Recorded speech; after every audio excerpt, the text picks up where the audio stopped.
here with Stephanie Getting, and she is one of the co-owners of Calyx Creek Lavender and Lodging.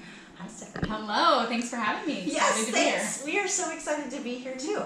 So tell us a little bit about you and your husband and how you got started.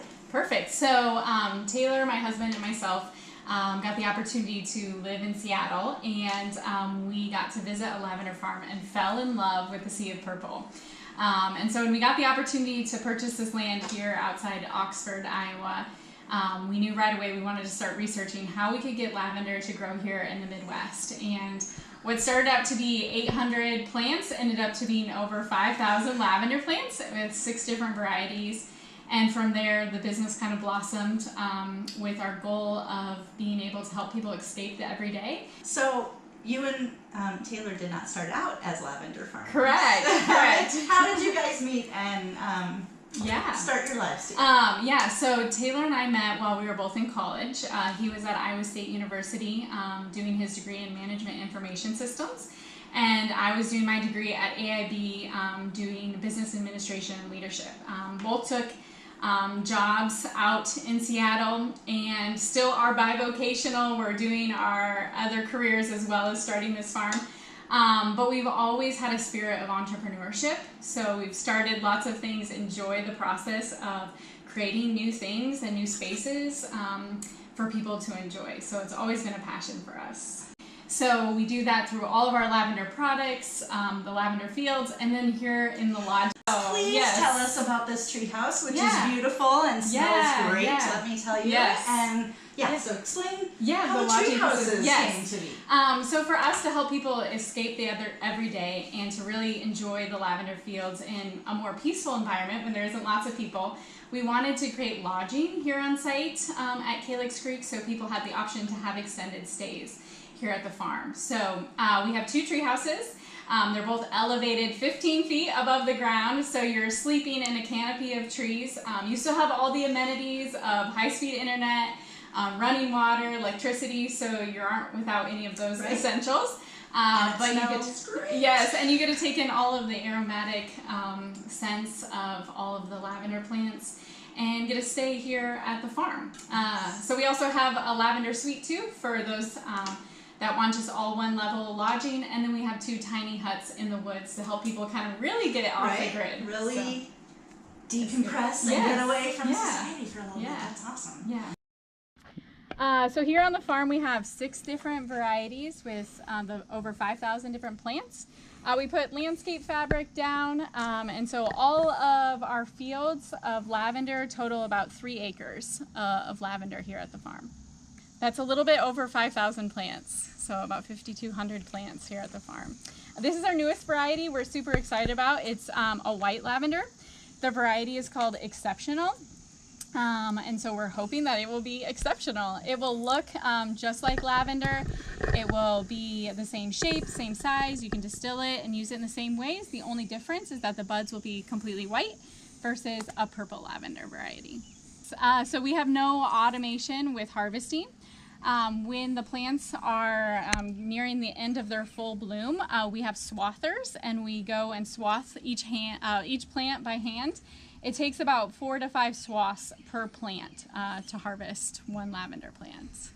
And then when we take it in to distill it, we do not mix any of our varieties. We distill 1 variety all the same because lavender varieties do have different unique scents to their oil and to the plant themselves.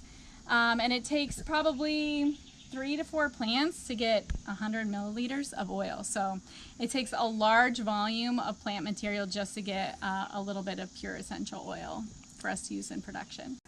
So to visit the farm, you can come to the farm and do a You Pick bouquet, which is great because then you get to pick your own bundle of lavender and you get to take it home with you and enjoy it. To come do the You Pick bouquet, it is $15, and with that you get a tour of the farm, you get to learn about lavender, and we'll teach you how to pick the lavender as well.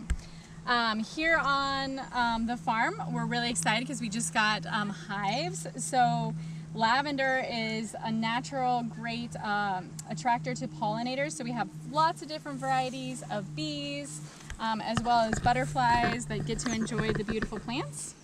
And then when you get to pick your lavender, it's just kind of like we harvest with our swather, but you get to pick with scissors, a little bit safer. You get to bundle lavender together, and then you get to cut down at the bottom of the stem before the hedge of the plant. And then you get to make a full bundle to take home.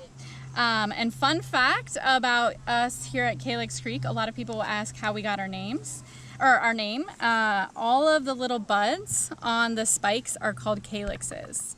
And that's our favorite part of the lavender plant. And so that's why our farm here is called Calyx Creek. And then, so I was here a couple weeks ago for an evening, and it was like a sunset. We got charcuterie, we got desserts. It was beautiful. What made you do events like that? Yeah, so our goal is to really highlight the opportunities for people with agritourism. And so with that event, we really wanted to partner with another agricultural business, Walker Homestead. And so they provided the wine and the charcuterie, and we just got to create the platform for people to come and enjoy that. And so for us, again, we wanted to create a unique experience to sit in the lavender fields at a later time than we're normally open, to enjoy the sunset, and just allow people to experience the beauty of Iowa. A lot of people will think, oh, it's just corn and soybeans, but there's a lot more. There is. And so there's a lot of beauty in experiencing the lavender field. Not just at the evening, but we're also going to do a morning yoga session. So we're trying to find a lot of new creative ways for people to come out and experience the farm. I love that. And I love that you also collaborate with other businesses in the same kind of vein, the agritourism businesses. It's fantastic. And last month we were in Walker Homestead. So it's really nice to see, who else partners with everybody. It's fantastic. Can you give everybody kind of an indication of like what are the products that you sell? So fun facts about lavender. It's a natural repellent. So we use it in a lot of different anti-itch rollers, our bug away spray, as well as lawn potpourri. So if you're having a party, you can sprinkle it out, and it's a natural way to repel bugs and insects and mosquitoes, as well as just aromatherapy. So there's a whole line of products that we make just to allow people to help relax, whether it's our bath salts, our soaps, our lotions, our shea creams, our chapsticks. There's so many great ways you can use it. And then hydrosol is a byproduct that comes from distilling, so it's not the pure oil. And hydrosol can be used in so many different products, whether it's a cleaning solution, a linen spray, a pillow mist. So we have a lot of products like that. And then the last, and my favorite, is our culinary products. Me too. Some people don't like the taste of lavender, but I absolutely love it. It really matters that you're using the culinary varieties for culinary. And so we get to make brownies, we get to make scones, we get to sell our syrup, we get to sell our buds for anyone to bake any recipes they want. Some people have said they've used it as like an herb mix on meats. Nice. And so it's really fun to just create culinary products with our lavender as well. The first time I came out, I ended up with a brownie mix and the lemonade and the lavender syrup. And do you have a favorite? I haven't tried the brownies yet, but I had the lavender here, and it was the lavender lemonade here, and it was fantastic. And I've been using the lavender syrup and all of it. There's a lot of fun cocktails you can make with the lavender syrup or will they find recipes on your website? We do. So we post different blog posts, and it helps people educate them about lavender, and then does give them different recipes. Also even provides ways that when they pick their bouquet here, they can take it home, and how to care for it, how to turn it into a culinary product. They can visit our website at calyxcreek.farm and have access to all of those resources. You can also find them on Facebook with all sorts of activities coming up. There's wreath making and tea making and another sunset, right? Yep, we have one more charcuterie event. We have 2 different seating times for that. We have yoga in the farm, bath salt, we're doing the wreaths, we have wall hanging.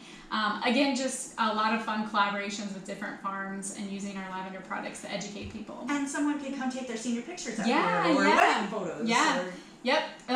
So you can have your photographer book a private session or a session while we're open, and they can come out and take your pictures. Absolutely beautiful. You guys have a ton of products, it looks like, that all include lavender of some form. Yes, some form. Yep. So what was the first product? So the first product is our repellents. So that's with our lavender hydrosol. So it's the byproduct of distilling oil.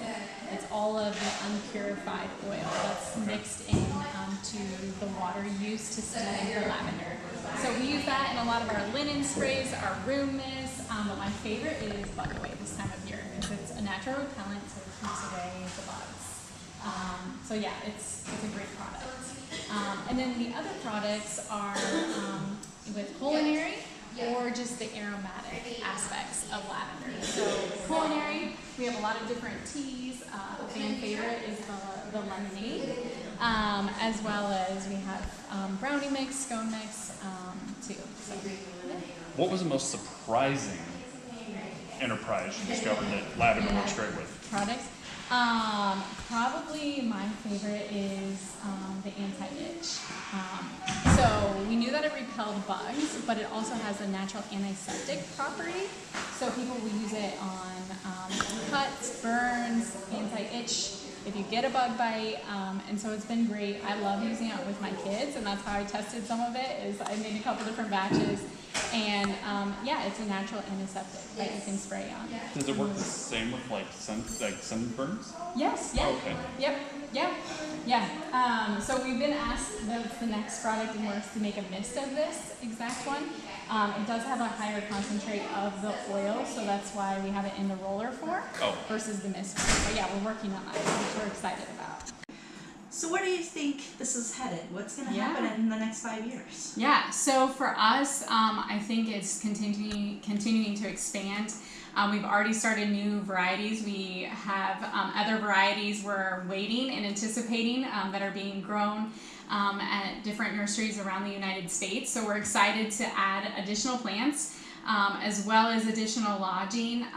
But for us, it looks like just continuing to scale and be able to meet the demand of Iowa consumers and continue to deliver on quality Iowa-made local products too, as well as continue to find unique collaborations. Yeah. It's fun to have had a couple breweries out here, local ones that want to do some lavender beer, figuring out different enhancements with other dried flowered varieties and collaborating with other flower farms. So I think our goal is just continuing to figure out how we can collaborate and continue to create an experience for people. That's awesome. And I know you guys recently received a grant for like distilling, right? Yes, yeah. So we were selected for the Choose Iowa grant.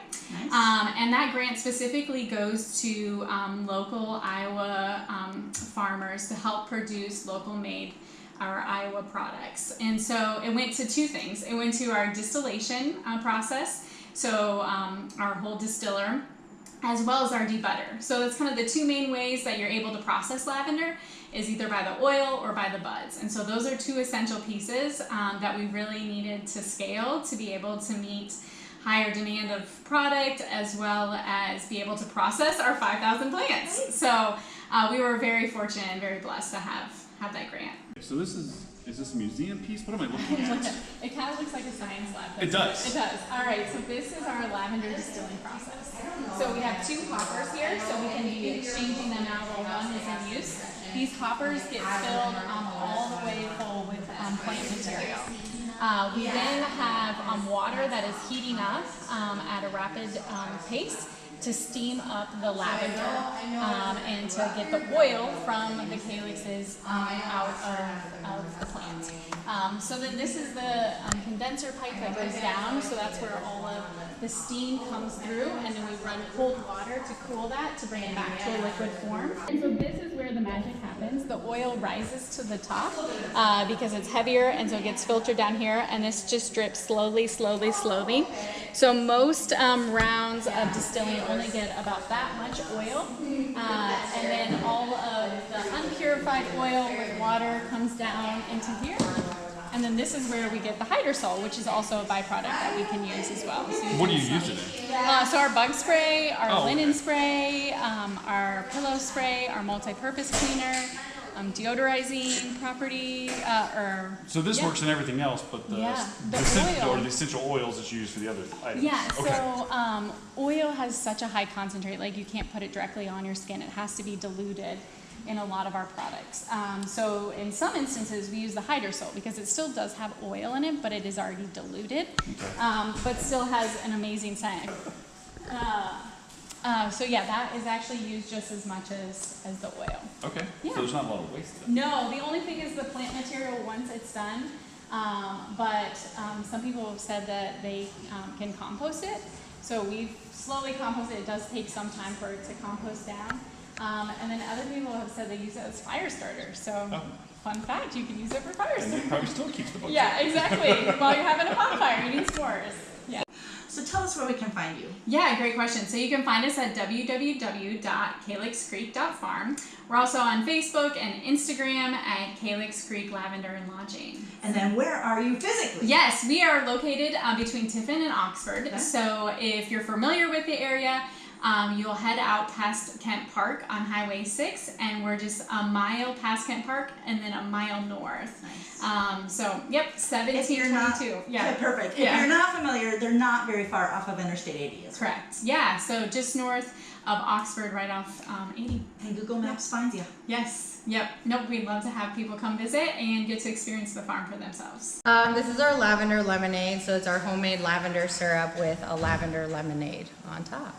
Yeah, and then we put in the buds just kind of for a fun Nice. Fun Well, aesthetic. I'm excited. Yeah. Thank you. Thanks. Yeah, enjoy. Obviously the syrup's all at the bottom, so you'll want to stir it. Oh, okay. Yeah, just for I can looks, pay so for you can these. see. Yeah. Oh no. All right. What's it taste like? So, summary.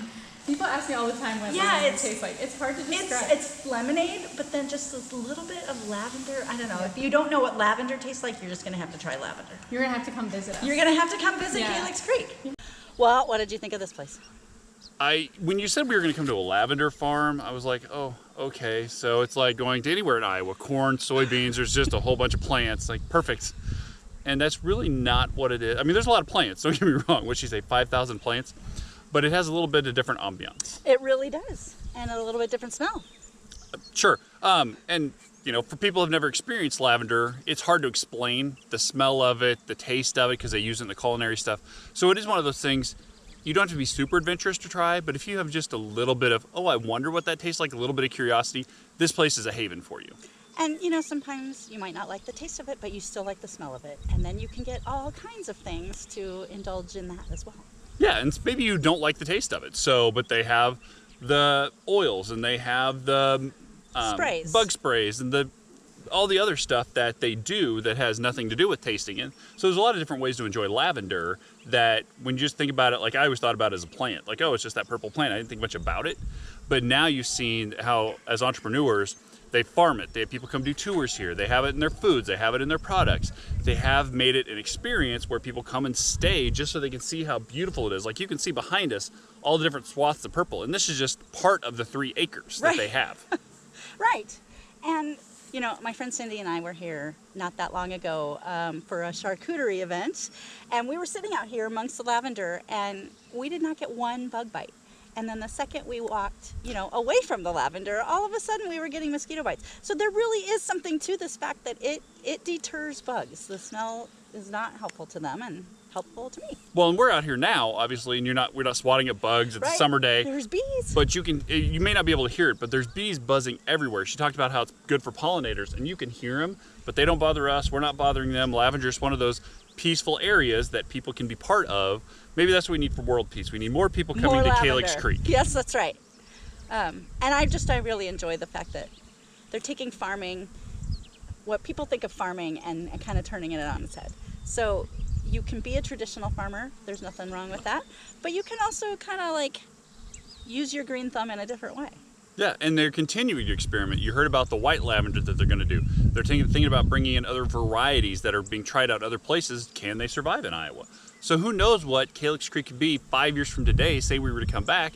Who knows how different it could be, but still give you that experience, that still rural feeling, and being part of something that's different than what you normally think. Yeah.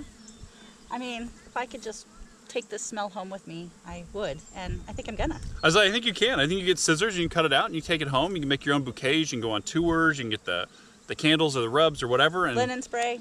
yeah. So you can take this feeling home with you. Say you love it and you want to experience it all the time, but you can't come out here all the time. There's ways to take the feeling with you. And that's something that a lot of businesses don't do well, is taking the experience with you. Calyx Creek sounds like they're mastered it, if not on the way to mastering it. That's right. And if you stay in the treehouse for a night, you might want a little remembrance with a wreath of lavender. Yeah. So make sure the next time you're in Iowa or thinking where's someplace different or new that we could go and experience, Calyx Creek's got to be at the top of your list. For sure.